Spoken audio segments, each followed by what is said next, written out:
Ahojte, naväzujem na minulé video, o ktorom som troška bližšie rozprávala o našom tele, úplne v krátkosti. A spomenula som, že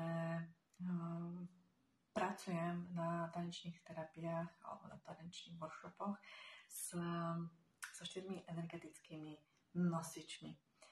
A v krátkosti by som vám chcela zazdieľať niečo o prvom energetickom nosiči v našom tele, a to je náš dých, náš vedomý dých.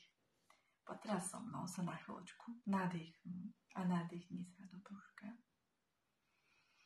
Hlboký nádych, na chvíľku zadrž dých a hlboký výdych.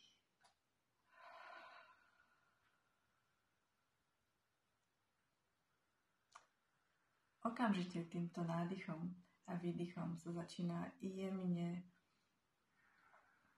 pracovať s nervovým systémom. Naučili sme sa bohužiaľ dýchať do nášho hrudnička, toto takéto hrudné, plitké dýchanie, ale keď sa pozrieme na detičky, tak oni krásne dýchajú do brúška. A to je presne tam, kam by sme mali vlastne dýchať.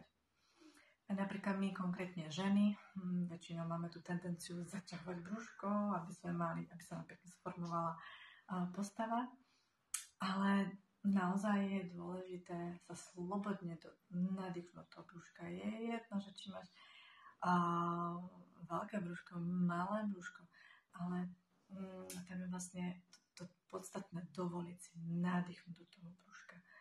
Keď teraz počúvaš ma, tak skús sa zase zasústrediť na brúško, kde dýcháš, do brúška alebo do dýchu.